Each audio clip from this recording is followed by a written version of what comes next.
Bonjour et bienvenue dans Déjà Vendredi en vidéo.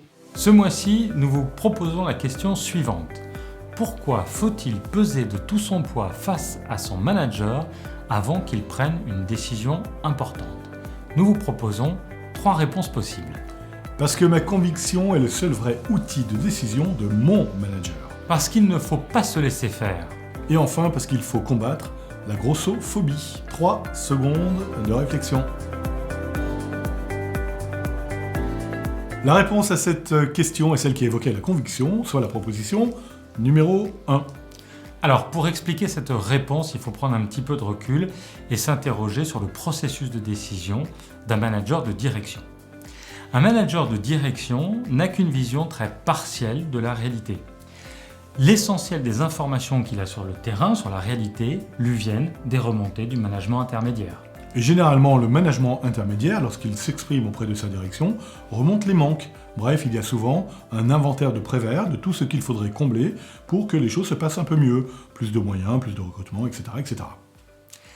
Évidemment, le manager de direction sait qu'il ne peut pas répondre à toutes les sollicitations et que sa connaissance du terrain ne lui permet pas de prendre une décision suffisamment éclairée. Il faut donc qu'il trouve un autre moyen de décision. C'est la conviction. Oui, et là on parle bien de conviction, en aucun cas d'agressivité, de menace ou de pression. On parle de la capacité à parler avec sa tête, avec son cœur, avec ses tripes, et à laisser la liberté au manager de direction de faire évoluer sa réflexion. On pourrait illustrer par un exemple dans la vie de tous les jours.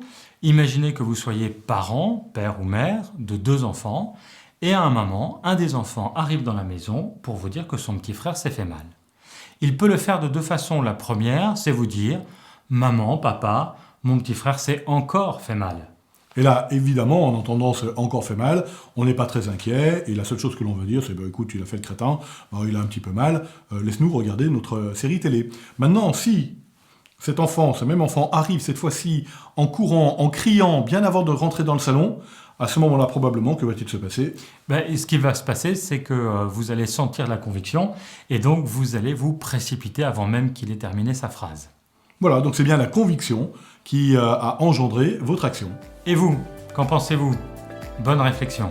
C'est terminé pour ce Déjà Vendredi en vidéo. Nous vous donnons rendez-vous le mois prochain.